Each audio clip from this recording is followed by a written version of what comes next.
Students, চলে এসেছি number সিস্টেমের একটি পরবর্তী ভিডিও নিয়ে, যেখানে তোমরা শিখতে পারবে যে একটা নাম্বারের স্কয়ার রুট বের করার 5টি নতুন পদ্ধতি। Which of the following number is an integer? তো পূর্ণবর্গ পূর্ণ সংখ্যা কোনটা, এই 5টি অপশনের মধ্যে থেকে আমাকে খুঁজে বের করতে হবে।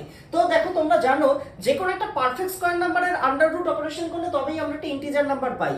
মানে পূর্ণবর্গ সংখ্যা যখন আমরা স্কয়ার রুট করি বা বর্গমূল করি তখনই আমরা পূর্ণ সংখ্যা পাবো। প্রথম পদ্ধতি আমি যেটা বলছি সেটা হলো ইউনিট ডিজিট দিয়ে। প্রথমটা হলো ইউনিট ডিজিট। তো ইউনিট ডিজিটে কি আছে? 7 আছে। তোমরা জেনে রাখবে যে কোনো একটা পারফেক্ট স্কয়ার নাম্বার 2 3 7 8 এটা কখনো হতে পারে না। একটা পারফেক্ট স্কয়ার নাম্বারের লাস্টে কখনো 2 3 7 8 কখনো ইউনিট ডিজিট হিসেবে থাকতে পারে না। কি কি থাকতে পারে? 1 4 5 6 9 এই কটা ইউনিট ডিজিট হিসেবে থাকতে পারে। চলে আসছে দ্বিতীয় অপশনে। দ্বিতীয় অপশনে দেখো লাস্টে তো 0 আছে, 0 ইউনিট ডিজিট হিসেবে থাকতে পারে। কিন্তু কি, একটা পারফেক্ট স্কয়ার নাম্বারের লাস্টে 0 সবসময় জোড়ায় জোড়ায় থাকবে। তার কারণ কি, আমরা দেখো 10 এর স্কয়ার করলে পেয়ে যাই 100, তারপর যদি 100 স্কয়ার করি তখন পেয়ে যাই 4টে 0। তো এইভাবে সবসময় ইভেন নাম্বার অফ 0 থাকবে। এখানে 3টে 0 আছে, অতএব এই অপশনটাও আমার ইনকারেক্ট। তৃতীয় অপশনে চলে আসে। তৃতীয় অপশনে দেখো ইউনিট ডিজিটে 5 আছে, কিন্তু 5 থাকলে কি হবে?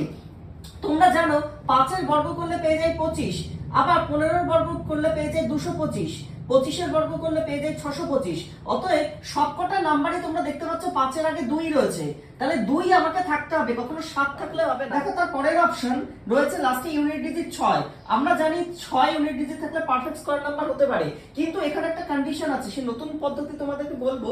দেখো তোমরা জেনে রাখো, যত বড়ই নাম্বার হোক না কেন, যদি সেই নাম্বারটা পারফেক্ট স্কয়ার নাম্বার হয় তবে 1 থেকে 24 অবধি যে কটা সংখ্যা রয়েছে সেই সংখ্যাগুলো যদি আমরা স্কয়ার অপারেশন করি, তার লাস্টে যে দুটো ডিজিট পড়ে থাকবে সেই দুটো ডিজিটই হয়ে যাবে হলো যে কোনো একটা পূর্ণবর্গ সংখ্যার লাস্ট দুটো ডিজিট। তাহলে আমরা 1 থেকে 24 অবধি এমন কোনো সংখ্যা পাই না যার স্কয়ার করলে লাস্ট দুটো ডিজিট 26 হবে। চলে আসি পরবর্তী অপশনে। পরবর্তী 5 নম্বরে দেখো কি, লাস্টে 1 আছে, ইউনিট ডিজিট আমরা 1 দেখতে পাচ্ছি, কিন্তু 1 থাকলে কি হবে? তোমরা যদি এই সবকটা ডিজিটের যোগফল করো, সাম অফ ডিজিট যদি করো বা ডিজিটাল সাম অপারেশন করো, তাহলে দেখতে পাবো যে এটা কি দাঁড়াচ্ছে? 2 আর 4 এ 6 আর 2 এ 8 আর 1 এ 9। অতএব 9 ডিজিটাল সামে তোমরা জানো 9 কে 0 ধরা হয়। আবার 3 আর 6 যোগ করলে এখানেও 9 পড়ে থাকছে কি? শুধুমাত্র 5।